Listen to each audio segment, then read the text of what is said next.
YouTube, how's it going? The Goat House is back with some more NFL free agency grades. Not a whole bunch in this video. There's some big ones that went down yesterday into today. Not a whole bunch, though. It's pretty quiet for the NFL. We got a whole bunch of these grade videos on the channel with all kinds of grades. Definitely more to come. We're through the first wave of free agency.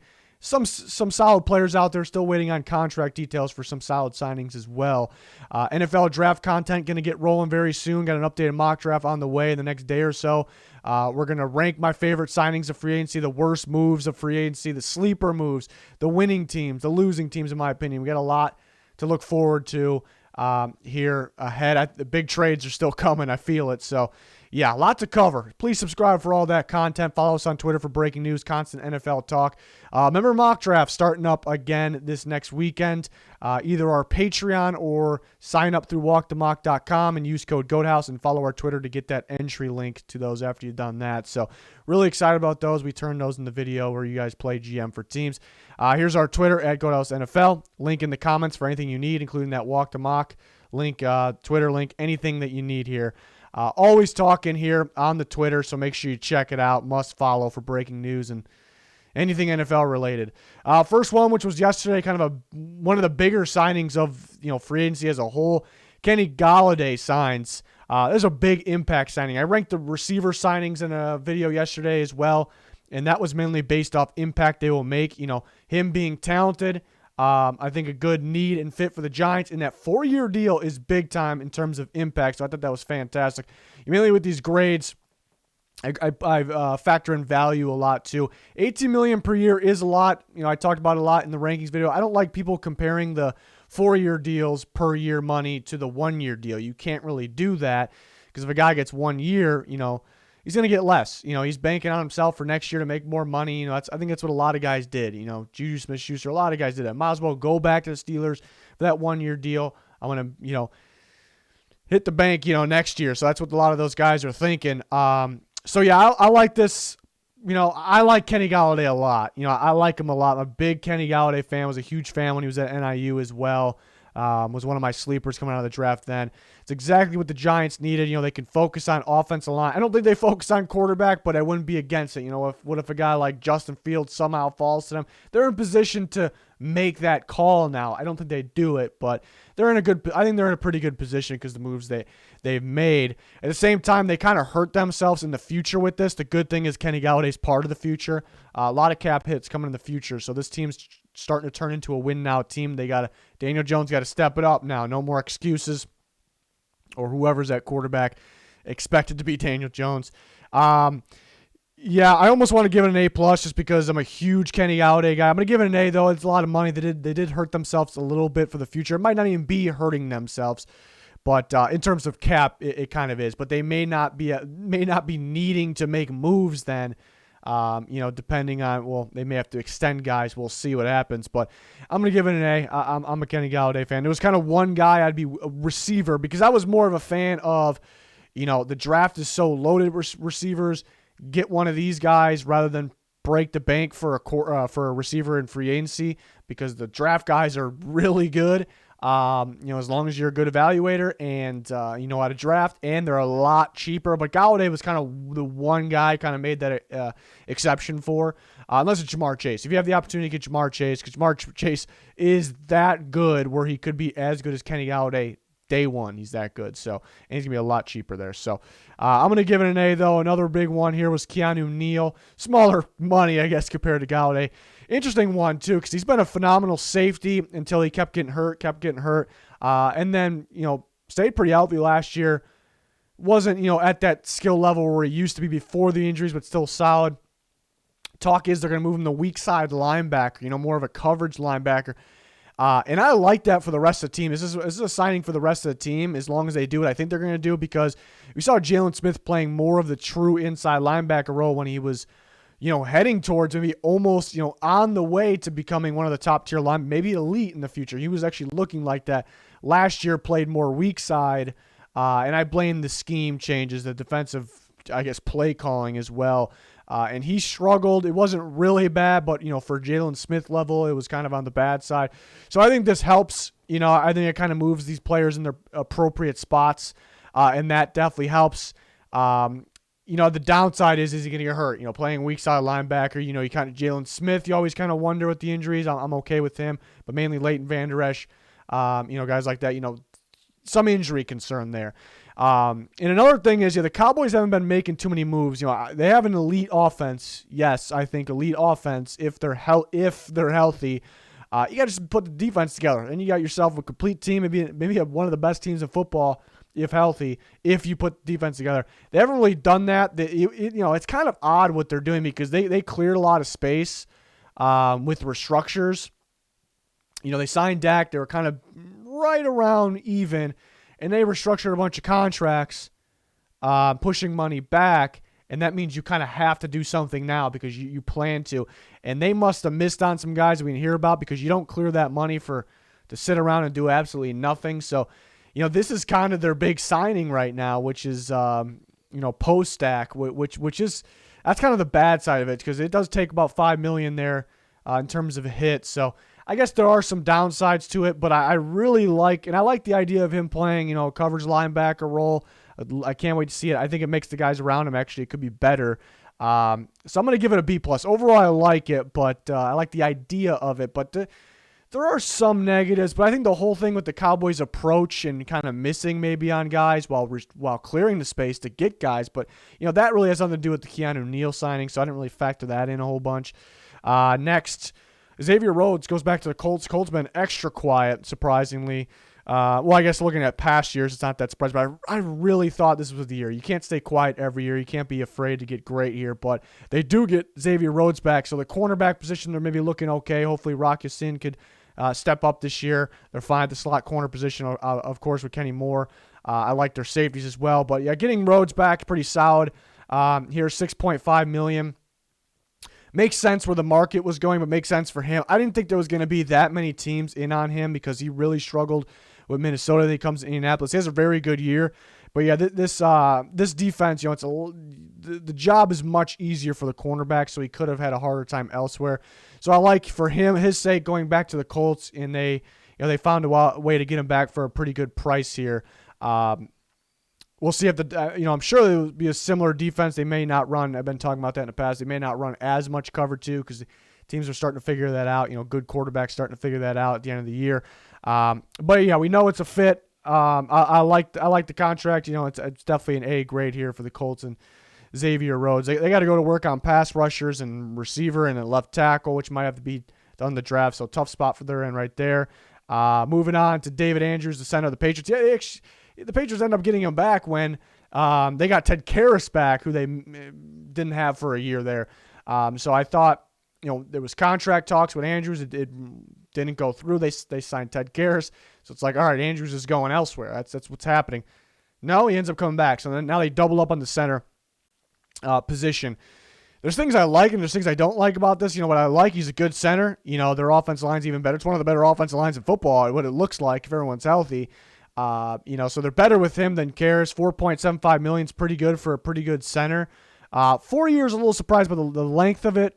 4 years, and you signed Ted Karras. That almost felt like a little bit of a waste. I didn't think they needed to value center a whole bunch because just get a guy that can keep a defender in front of him and snap the ball. And the rest of the offensive line will take care of business for the most part. But it's not like they valued it extremely high because, again, it's $4.75 million per year. This is tough. I think the whole situation would probably be better if they didn't, waste a little bit on Karras there. I wonder if that was, if they got Andrews, would they have still, got him first and the contract talks went a little, smoother than, they originally did. I wonder if they would have got Karras. I don't think so. So that's kind of the problem with this whole thing. It's still really good value, though. I'm sure other teams offered more. Offensive line's looking really good. I'll give it an A- there. Most part, it's pretty damn good. I'm sure somebody offered, even like $6 to $7 million per year, possibly. Maybe the Dolphins were in on him, perhaps. Dolphins feel like they're not valuing the position that much, though, which I'm okay with. Tackle and guard definitely more important. A- there. Kyle Fuller gets cut by the Bears, and what was it? 20 minutes. Maybe not that fat, somewhere around there. 20 and 30 minutes later, the Broncos sign him, which was expected. I did think the Chargers would be in on him because he's a tremendous fit there. And it turned out that the Colts, which I expected, were interested. And then, because that's a great fit. And the Falcons were apparently interested, which was a little bit of a surprise given their cap space situation. They may have a little more than we know about because sometimes restructures don't always get released to the public. Teams and agents, players aren't itching to get that out there. But yeah, Fuller goes to the Broncos. Familiar face there at Vic Fangio. Yeah, there was some pretty good corners in the free agency class this year. I mean, look at the young guys that are kind of getting better there. A guy like Shaq Griffin, somewhat young. William Jackson, somewhat. And then you got the veteran guys. But then, Kyle Fuller gets cut, and then you kind of backtrack. Let's start over all the free agent corners that are free agents, and throw Kyle Fuller in there. I would have had him ranked as with the right fit as the number one cornerback free agent. And the Broncos, by that logic, landed the number one corner free agent. Vic Fangio is a fit there. He's coached them before. They needed a legit number one corner. 1 year, $9 million, could reach 9.5. Fairly easy, I think. So we could call it 1 year, 9.5. It's an easy A+ here. Easy A+. I'm still confused and not a huge fan of the Darby signing because I didn't think that was a fit at all. I talked about that. I didn't grade it overly well. Coming from heavy cover 3 to more, man, 2-man under and cover 2 here in Fangio's scheme. I don't know if it's a tremendous fit. They obviously have a plan, and they, in total value, they paid him more than Kyle Fuller. I think the cap hit. Fuller's going to have more of a cap hit in year 1, but yeah, they paid at the end of the day, they paid Darby more money. So that was a little surprising. So that, the good thing is Darby's a pretty good corner too. We'll see if he ends up being a scheme fit. Callahan's a pretty good slot corner if he's healthy, familiar with playing with Kyle Fuller, of course. Kyle Fuller's a phenomenal number one corner. He's going to play a little better in the cover 2. Maybe we'll see a little more cover 2 this year, because he's a little better, in that scheme. In cover 4, I think that we'll see a good amount of cover 4 as well, because I think I think Fuller fits that phenomenally. Has played man under Fangio, but yeah, I like this. There's not much risk in this. They had cap space. They got their guys back. And what was I saying? Kind of going into before free agency, I didn't really want the Broncos to take a cornerback number 9. I'm not a big cornerback in the top 10 guy. Unless I'm like, when I'm watching that corner, I'm out of my seat. I love that guy so much as a prospect, which was pretty rare for me for cornerbacks. It's a tough position, very tough to play, and that's probably has something to do with it. And there's some good ones in this class, don't get me wrong, but I wasn't a big fan, of taking a guy 9th overall when there was going to be better players on the board and more impact players for a team that's trying to win right now. So they got their corners set. The secondary is looking a lot better. Could use a strong safety because they surprisingly declined Kareem Jackson's option, but I heard they could get him back. So they got pretty good freedom. At the draft pick. Whether they take best player available. I was say they could trade back. They can trade back, gather more picks. To kind of get depth for the future because they're pretty complete. Trading up. Wouldn't count on it, but it's also a possibility. If there's a can't-miss quarterback prospect and you think you get, I know they like Drew Lock still, but you know for sure you get better than Drew Lock. They have the freedom to be able to do that, so that's fantastic here. That's the best news about, completing kind of the corner group here. So that's an A+ for me. And then one more. This one happened a little bit ago, actually. Sheldon Rankins goes to the Jets. He was sitting around for a little bit. 2 years, $17 million. It's 18.5. This is max value, though. There hasn't been reported on the base value, but it could reach this. It's probably not too far off. I really wish we saw the base value by the time I was recording this, but I was surprised he got that much. Honestly, it could be a little less because I was just talking about. I was a little surprised. Talent-wise, yes, this guy's a stud. He's very talented. I really like the pairing of Quinn Williams. He's had injuries come up quite a bit though, but I do love that fit there. On that defense, it's kind of going to be, Robert Saleh, Quinn Williams is.